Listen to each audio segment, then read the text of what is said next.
이제 예수님의 부활절을 우리가 보내고 이제 이번 주는 부활 주간이라고 할 수도 있는데요. 다시 한번 예수님의 부활을 생각하면서 또 우리도 부활이 우리에게 더욱더 이렇게 귀한 은혜로 또 우리에게 소망으로 또 우리의 능력으로 부활이 다가왔으면 좋겠습니다. 예수님의 부활은 이제 우리가 이미 영생을 얻었고 우리도 이제 영원히 살게 된다라는 그러한 믿음을 갖는데 또 그러한 삶을 사는데 아주 중요한 이미 기초, 이미 지식, 기반이라고 볼 수 있습니다. 우리 인간은 한 번 죽는 것은 다 사람에게 정한 거기 때문에 우리 인간은 죽어야 합니다. 그런 우리 인간이 이제 부활을 할 때 우리는 이제 영원한 삶을 살게 되는 거잖아요. 부활해야 되잖아요. 부활이 안 되면 우리는 정말 영생할 수가 없는 거 아니겠습니까? 그래서 예수님의 부활로 말미암아 우리도 부활할 수 있음을 알게 되고 또 우리가 이제 단지 부활은 그걸로 끝나는 것이 아니고 이렇게 우리가 하나님과 함께 참으로 하나님께서 예비한 저 새하늘과 새 땅에서 영원한 삶을 살게 된다. 그거하고 이렇게 연결이 되어 있기 때문에 너무나도 귀한 것입니다. 근데 이러한 부활이 초기에는 잘 믿어지지 않았죠. 예수님의 제자들이 처음 예수님이 부활한 모습을 보고도 믿어지지 않았을 때 예수님께서는 자신의 부활을 그들에게 확실하게 가르쳐주고 또 믿게 하는 데 힘쓰는 것을 보게 됩니다. 우리도 역시 예수님의 부활을 믿고는 있습니다만 자꾸 우리가 시간이 지나면 자꾸만 잊어버리게 되고 또 부활에 대해서 우리가 자꾸만 잊어버리게 되면 우리도 모르게 어떤 이미 영생의 소망도 그만큼 또 이렇게 이미 줄어들 수 있는 그러한 것을 우리가 또 이미 경험하게 되거든요. 그렇기 때문에 정말 우리가 부활이 좀 더 우리에게 생생하게 우리가 다가와야 됩니다.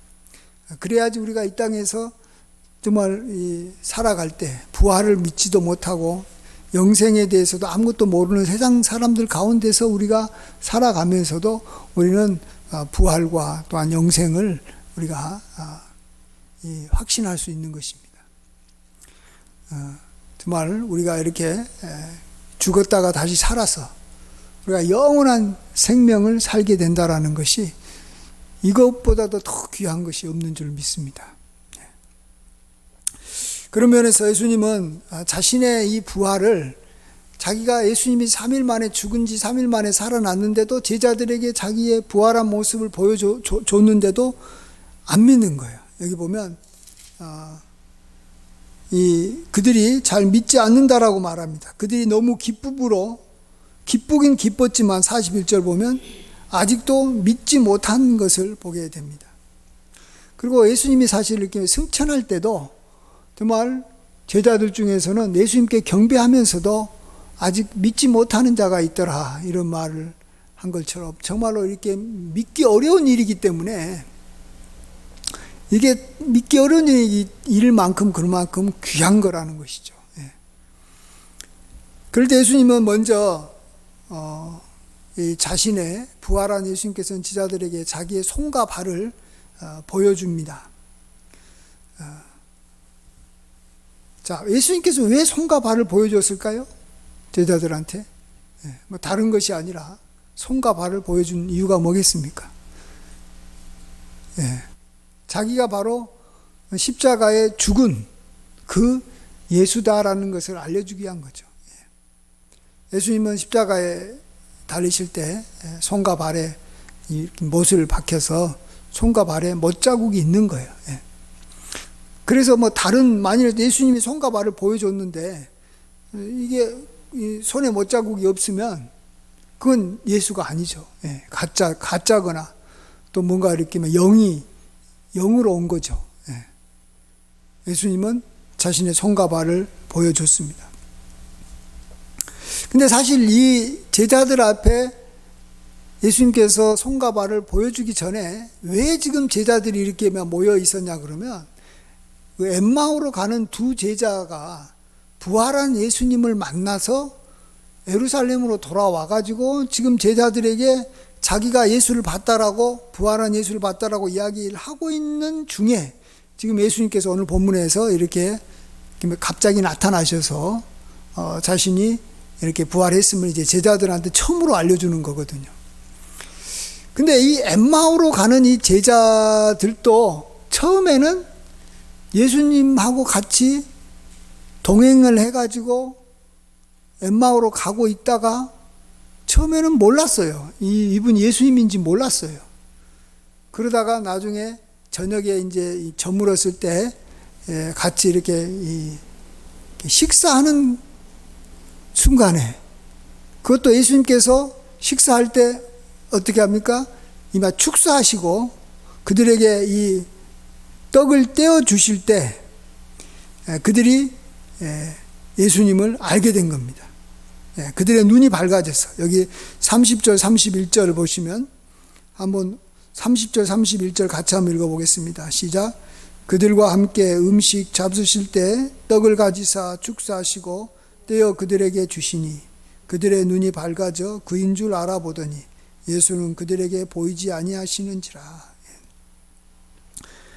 그러니까 그때까지도 몰랐던 거예요. 엠마오로 가는 같이 동행하면서 이야기도 하고 그동안에 자기가 뭐 선지자가 있었는데 선지자가 이렇게 갑자기 이렇게 죽게 돼서 참 자기 마음이 아프다 그러니까 예수님께서 그들에게 성경 말씀에 그렇게 그리스도가 고난받고 3일 만에 다시 살아나야 될 것을 말하지 않느냐라고 가르쳐 줬는데도 전혀 몰랐다가 이렇게 식사하면서 알게 된 겁니다. 그때 알게 된 이유가 바로 뭐겠습니까? 눈이 띄어졌다 그랬는데 눈이 왜 띄어졌냐? 그것은 예수님의 이마 손 때문에 그런 것입니다. 손 때문에. 보통 이제 이 음식 잡수실 때 예수님께서 떡을 가지사 축사하셨어요. 축사하실 때 손을 이렇게 내밀어서 떡을 이렇게 뗄 때 자기 그 옷소매에 여기 막 가려져 있었던 예수님의 손자국이 그들에게 보인 것입니다. 지금 손에 못 박힌 사람이 지금 자기에게 떡을 떼어주는 거예요. 그 순간에 이분이 바로 예수님이었구나.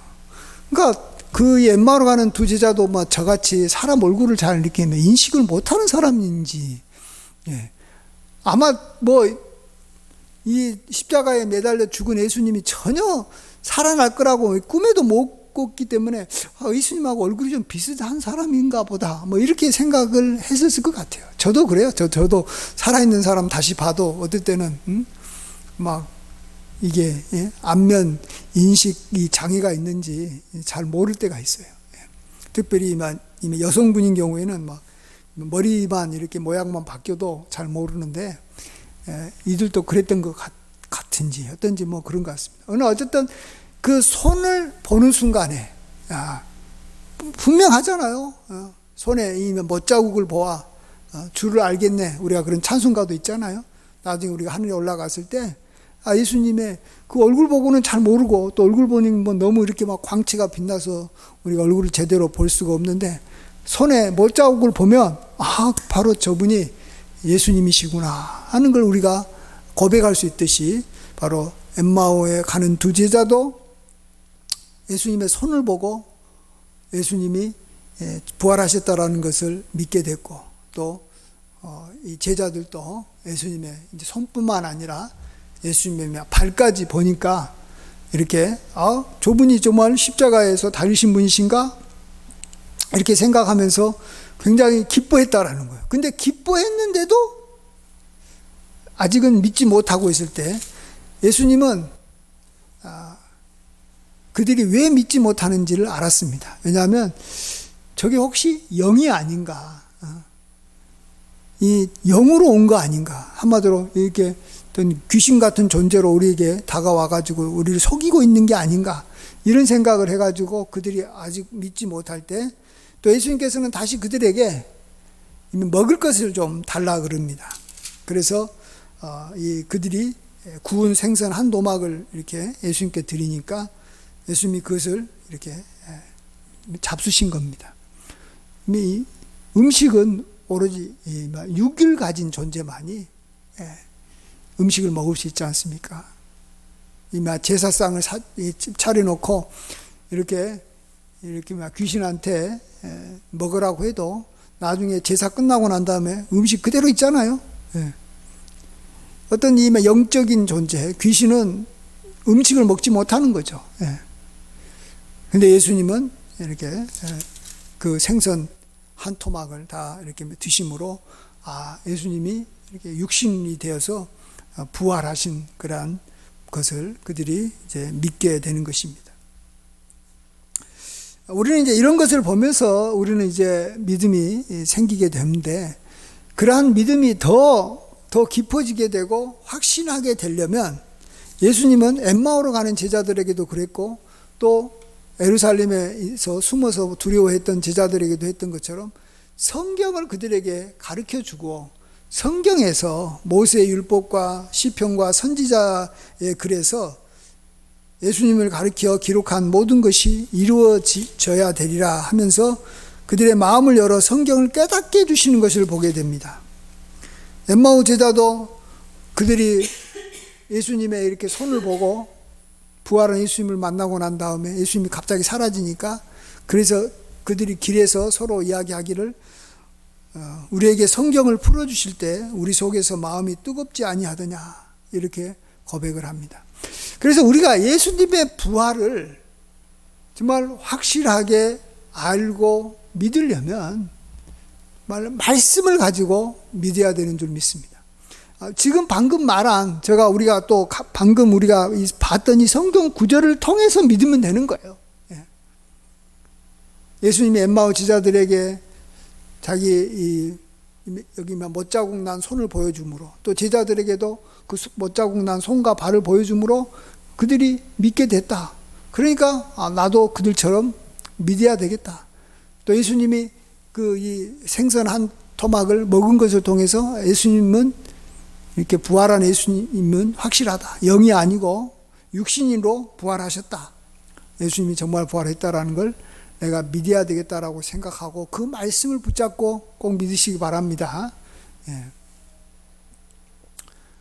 세상 사람들은 정말 어떤 확실한 증거가 보여야지, 뭔가 눈에 보여야지 믿습니다. 물론 제자들도 눈에 보였을 때 믿음이 시작이 된 거죠.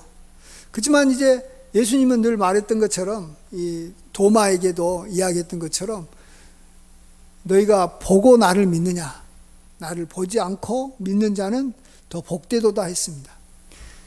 이 세상 이런 현상은, 우리 눈에 보이는 것은 여러분 그거 보면 믿을 것 같지만 세월이 지나게 되면 그것에 대해서 의심이 생기고, 또 그것에 대해서 의심이 생기고 기억이 이렇게 흐물흐물해질 때, 희미해질 때 우리도 모르게 거기에 대한 믿음이 점점 줄어들 수 있는 것을 우리가 알아야 됩니다. 그렇지만 하나님의 말씀은 천지가 없어져도 항상 있고, 우리가 항상 하나님의 말씀을 그대로 우리가 찾아서 확인해 볼 수 있거든요. 그 말씀을. 그래서 그 말씀에 근거를 해가지고 우리가 그것을 이렇게 믿는 것입니다. 사실 우리 과거에 우리 여기 역사들 이런 일이 있었다라고 사람들이 많이 이야기를 합니다. 임진왜란도 있었고, 과거에 여러 가지 있었잖아요. 병자호란도 있고, 조선시대 때 여러 가지 일도 있었고. 그런데 그런 것들이 소문을 통해서도 알지만 결국은 그것을 확실하게 믿으려면 그게 기록되어 있기 때문에 그런 거예요. 기록되어 있는 것이 있기 때문에, 기록된 사실이 있을 때 사건은 사람들 사이에 영원히 남지만, 그 아주 중요한 사건도 기록이 되어 있지 않고 그냥 소문으로만 계속 전해져 오다가 그게 만약에 사라져 버리면 그것을 우리가 믿을 수가 없는 거예요. 나중에 그냥 옛날에 그랬었다 하더라. 처음에는 다 믿었겠죠. 그러나 세월이 지나면 믿을 수 없는 것입니다. 그래서 우리도 보는 것은, 또 느끼는 것은 그때는 효과가 굉장히 크지만 진짜 우리가 영원히 계속해서 믿으려면 우리가 기록된 하나님의 말씀, 기록된 것을 보고 우리가 믿어야 되는 줄 믿습니다. 그래서 의심이 생길 때마다 이런 누가복음 24장 이 말씀을 오늘 봤던 엠마오의 제자들의 사건, 또 12 제자들 앞에 나타나셔서 예수님께서 이렇게 손과 발을 보이시고 이렇게 생선의 떡을 먹었다, 그 말씀을 항상 기억하시기 바랍니다. 그것을 이렇게 다시 한번 이렇게 되새김질 하면서 예수님은 그래 부활하셨지, 다시 한번 우리가 믿고는 있지만 그것이 기억에서 희미해지거나 또 우리의 믿음이 점점 이렇게 약해질 때 그 믿음을 다시 강하게 하는데 하나님의 말씀만큼 좋은 것이 없는 줄 믿습니다. 아멘.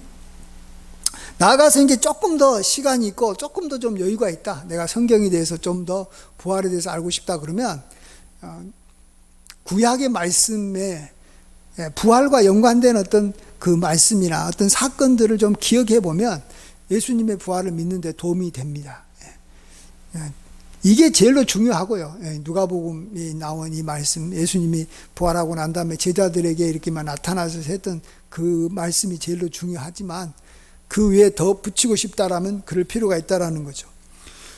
사도 바울도 예수님의 부활에 대해서 설명을 할 때, 자기가 이제 전하는 예수님의 부활에 대해 설명할 때 어떻게 이야기했냐 그러면 고린도전서 15장 3절 4절에 내가 받은 것을 먼저 너희에게 전하였노니 이는 성경대로 그리스도께서 우리 죄를 위하여 죽으시고 장사지는 바 되었다가 성경대로 사흘 만에 다시 살아나셨다, 이렇게 말합니다. 이 보면 자기도 예수님의 죽으심과 또 예수님이 다시 살아나심을 뭐에 근거해서 이야기한다고요? 자기가 이렇게 다메섹 도상에서 봤던 예수님 그걸로 부활에 대해서 이야기한 게 아니라 성경대로 다시 살아나신 예수님에 대해서 이야기했다라는 겁니다. 그렇다면 구약의 말씀에 예수님의 부활에 대해서 예언하거나 언급된 말씀이 무엇인가, 이걸 한번 우리가 기억해 볼 필요가 있다라는 겁니다.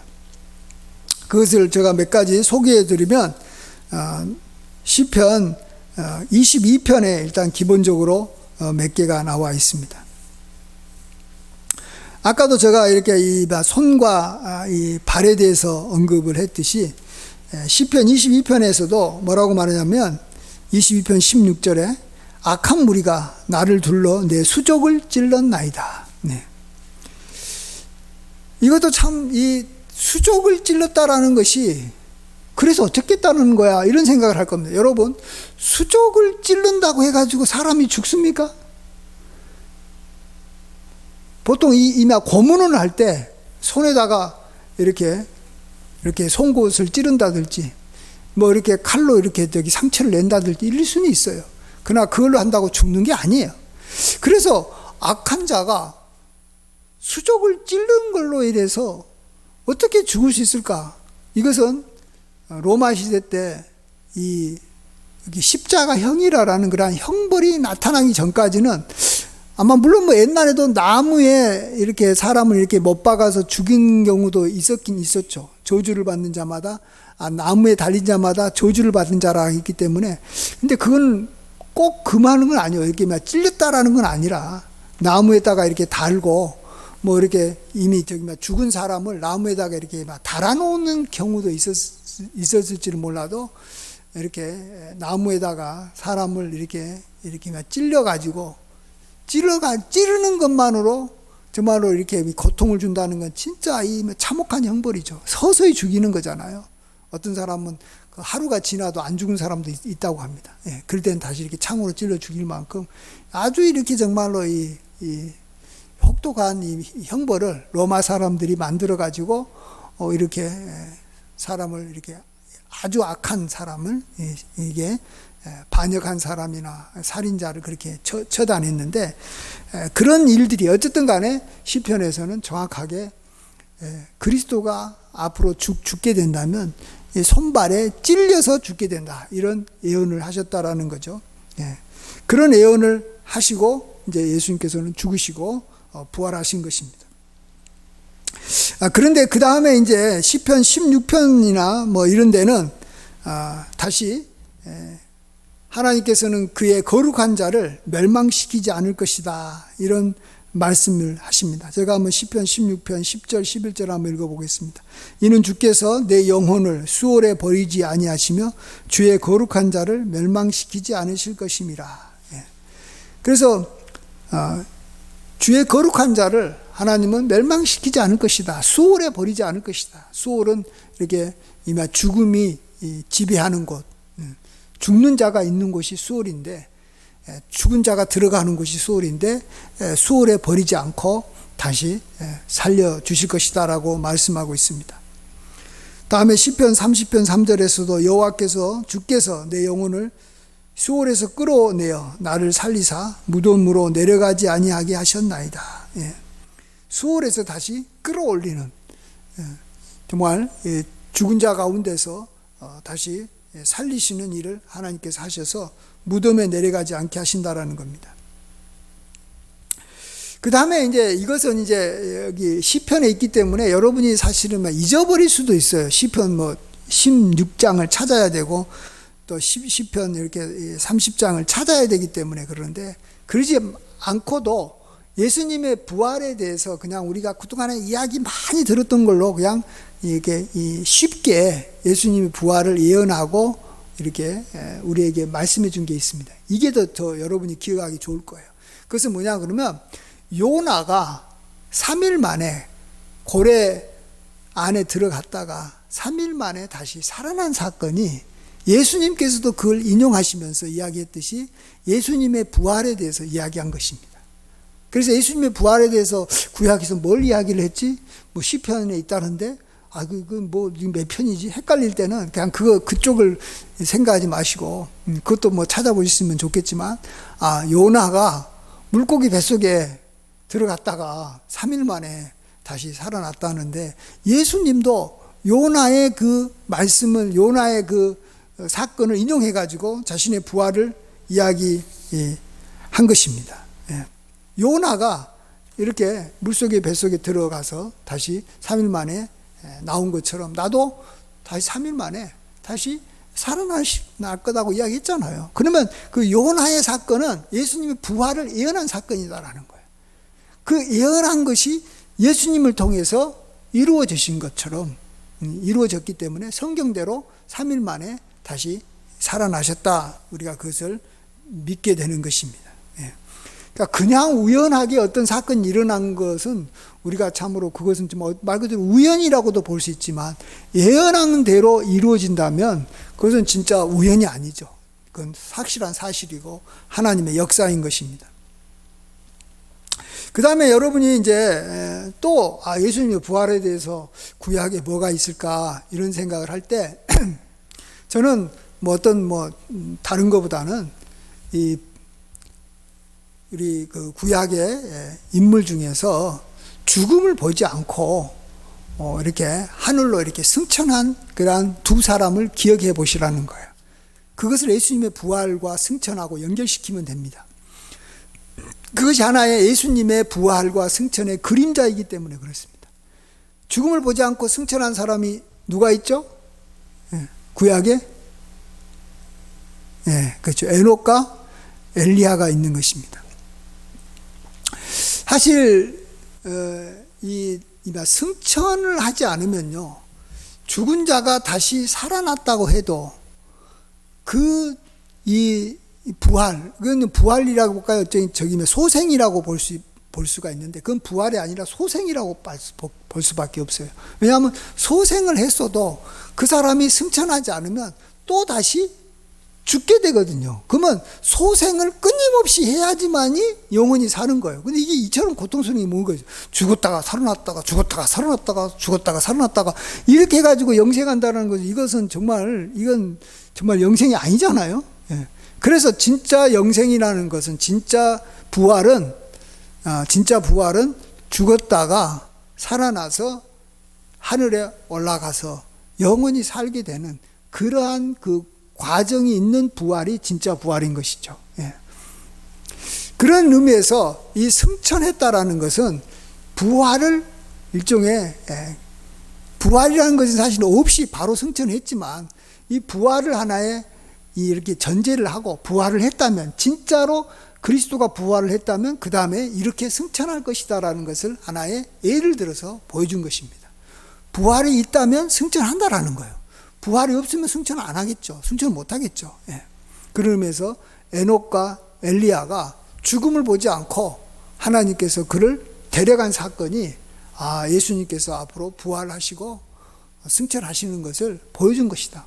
예를 들면 승천은 똑같은 거니까 일단은 아니면 정부활을 이렇게 생각이 어려우면 어쨌든 예수님의 승천한 것을 확실하게 보여준 사건이다. 그 예언한 사건이다. 이렇게 보시면 되겠습니다. 그래서 다시 좀 말씀드리면 우리가 예수님의 부활에 대해서 정말 우리 마음속에 믿음이 더 가지려면 예수님께서 엠마오로 가는 제자나 제자들에게 이렇게 자신의 이 손과 발을 보여주고 이렇게 고기를 먹는 걸, 생선을 먹는 걸 통해서 예수님께서 부활하셨구나 하는 걸 우리가 알 수 있고, 또 하나는 이제 구약에 있는 이렇게 말씀들, 특별히 요나가 물고기 뱃속에서 3일 동안 있다가 다시 살아나서 이렇게 살아났던 거, 또 엘리야하고 에녹이 승천한 사건을 여러분이 기억하시라는 거예요. 그걸 성경의 말씀은 최소한 그건 쉽게 기억할 수 있잖아요. 기억하시라는 거예요. 그 다음에 이제 마지막으로 더 확실하게 예수님께서 정말로 부활하셨구나라는 것을 알게 하는 것이 있습니다. 그게 바로 성령입니다. 성령. 오늘 예수님도 그걸 언급해 주시는데 오늘 한번 말씀을 한번 보겠습니다. 여기 마지막 오늘 49절 같이 한번 읽어보겠습니다. 시작. 볼지어다 내가 내 아버지께서 약속하신 것을 너희에게 보내리니 너희는 위로부터 능력으로 입혀질 때까지 이 성에 머물라 하시니라. 예수님은 자기가 승천하기 전에 예수님 제자들에게 마지막으로 확실하게 약속한 것이 하나 있는데, 내가 아버지께서 약속하신 성령을 내가 보내주겠다라는 거예요. 너희에게 보내주겠다. 자, 성령은 어디 계세요? 원래 성령은 저 하늘에 계신 겁니다. 하늘나라에 계시는 거예요. 하나님 아버지와 함께 있어요. 하나님 아버지의 영이에요. 그 영을 우리에게 보내주려면 예수님이 승천해가지고 하나님 곁에 있어야 되는 거예요. 하나님 보좌 우편에 앉아 있어야 되는 거예요. 하늘에 어쨌든 올라가 있어야 되는 거예요. 그래서 성령이 우리에게 임했다라는 것은 예수님이 하늘로 올라가셨구나. 부활하셔서 확실하게 이제 영생의 삶, 영생을 가지셨구나. 영생하셨다라는 것을 우리에게 확실하게 말해주는 것이 성령이 임했다라는 것입니다. 자, 근데 제가 지난주 설교에도 이야기했듯이 성령은 사실 구약시대에도 임했어요. 그러나 그것은 특별한 하나님의 뜻을 이루기 위해서 특정한 기간 동안 특정한 사람에게 임했기 때문에 그건 그냥 하나님의 어떤 여기 역사를 이루기 위해서 성령이 임한 것이죠. 그 하나님의 뜻을 다 이루면 성령은 이제 그 사람에게 이제 떠나서 다시 하늘로 올라갔습니다. 그렇지만 이제 이 땅에 임한 예수님이 부활 승천하고 난 다음에 임한 성령은 그게 아니라 예수님을 믿는 모든 그리스도인들에게 영원히 함께 하는 거예요. 자, 그러면은 그 성령이 물론 그러한 성령께서 우리를 통해서 어떤 귀한 어떤 역사가 일어나지만 가장 이렇게 직접적으로 성령이 우리에게 임했다라는 것이 무엇을 이야기하는 거냐? 바로 예수님이 부활했다라는 그 사실을 우리에게 그 자체가 이야기해 주는 거예요. 그 자체가 이야기해 주는 거예요. 예를 들어서 쉬운 말 해서 내가 지금 현재 이미 배가 안 고프다. 그러면 뭔가 내가 얼마 전에 뭔가를 느끼면 먹었다라는 거예요. 배가 안 고프다는 것은 먹었다라는 거죠. 또 예를 들어서 뭐가 있을까요?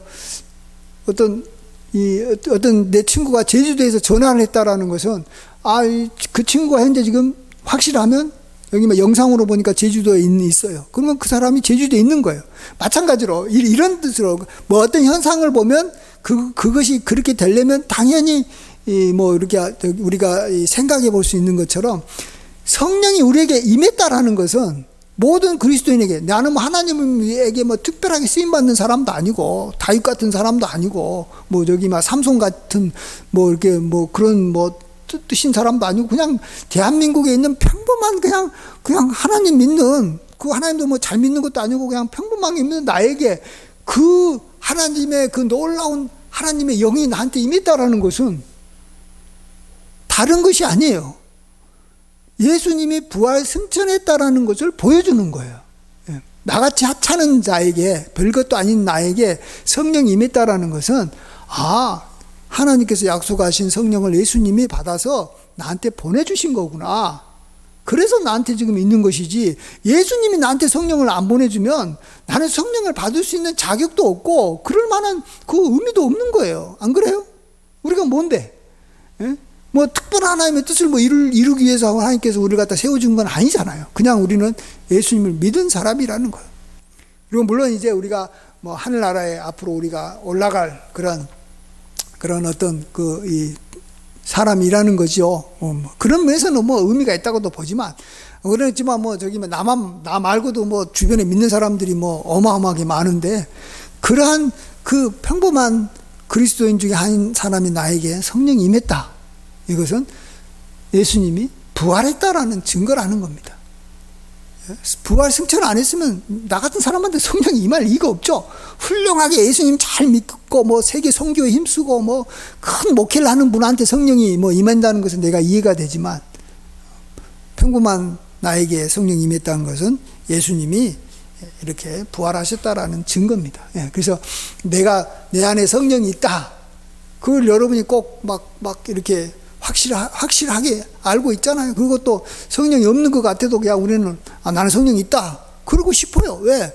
그래야지만 내가 그만큼 뭐 구원의 확신도도 갖기 쉽고, 또 내가 앞으로 천국 소망을 갖기도 쉽고, 뭐 내 속에서 어떤 하나님의 능력이 나타나기도 쉬우니까, 어쨌든 나는 내 안에 성령이 임했다라는 것을, 그게 사실이지만 어쨌든 그걸 더 확실하게 붙잡으려고 해요.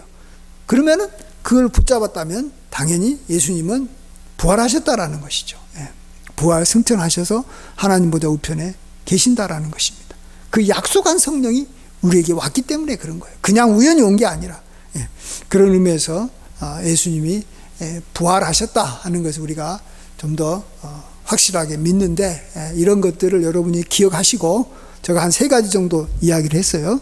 하나는 예수님이 부활해서 제자들에게 나타냈을 때 그 장면들을 여러분이 좀 생생하게 이렇게 좀 파노라마가 이렇게 했던 저기 영화처럼 좀 기억하시면 좋아요. 도마에게 나타난 이야기나 뭐 제자들에게 갑자기 나타나서 한 이야기들은 여러분이 그건 기억하기가 쉬우니까. 그 다음에 구약에 있는 그러한 여기 말씀, 특별히 잘 모르겠으면 뭐 요나의 말씀이나 에녹이나 엘리야를 한번 생각해 보시면서 구약에 그러한 그림자가 있었는데 예언한 것들이 예수님께 이렇게 임했다. 그 다음에 마지막으로는 정말 하나님께서 이렇게 약속하신 것을 예수님이 그 성령을 받아서 우리에게 하늘에서 전해주셨다. 그래서 나에게 또 우리 지금 뭐 다 성령 받았잖아. 오순절 성령 강림 이후로 정말로 그리스도인들에게 성령이 임하는 것을 보면, 평범한 그리스도인이 임하는 걸 보면, 예수님은 정말 부활하셨구나. 우리가 이것을 확실하게 믿을 수가 있습니다. 이렇게 해놓고도 우리가 부활에 정말 다 믿겠지만 확실하게 안 믿어지면 우리가 계속 더 묵상하시고, 그러면 우리 안에 있는 성령이 또 우리에게 가르쳐 줍니다. 안 믿어질 것 같아도 그게 사실이라면 성령은 우리 영으로 더불어 우리를 이렇게 설득해가지고 믿게 하기 때문에 우리가 걱정할 필요가 없습니다.